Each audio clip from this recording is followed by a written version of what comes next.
Hi, I'm Timothy Mennel, Senior Editor of APA's Planners Press. I'm here on the streets of Minneapolis with Philip Walker, author of the new Planners Press book, Downtown Planning for Smaller and Midsized Communities. Phil's here for the National Planning Conference, and we're going to take this opportunity to find out what are some of the particular challenges of smaller and midsized communities. Well, one of them is just getting good leadership and getting citizens who are interested to improve their environment.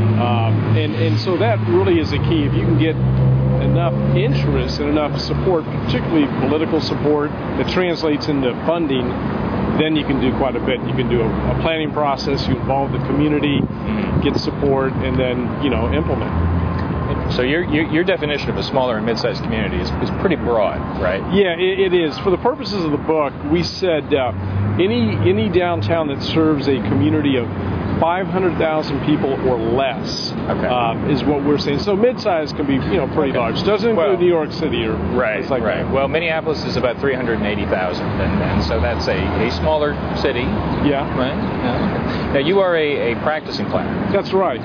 Tell me a little bit about that.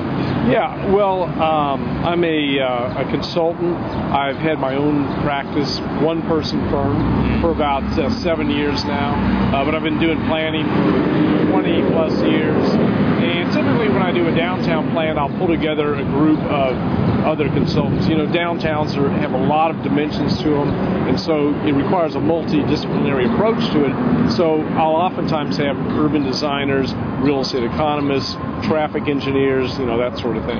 Interesting.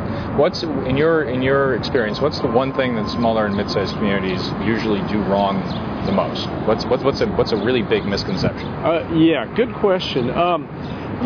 The one I see, streetscape redevelopment, that can be a really good tool, and a lot of times it's called for, but I see a lot of communities that do just streetscape. And even if we'll do a plan that's very comprehensive, that looks at, the typical Main Street four-point approach of organization, design, economic restructuring, marketing, promotion, the one that seems easy and tangible is the design part, streetscape. Yeah. And a lot of communities will just implement the streetscape and forget about all the rest of it. If you don't take this comprehensive approach, you're probably not going to really have long-term success. So any community, no matter what the size, really has to take a comprehensive approach from the start. Absolutely. And that's one of the things I tried to really emphasize in the book, because there are a lot of books on urban design, there's a lot of books on just more economic revitalization, but I try to pull it all together to talk about how you have to approach it holistically. Fantastic. The book is Downtown Planning for Smaller and Midsized Communities. It's available from APAPlanningBooks.com. Thanks. My pleasure.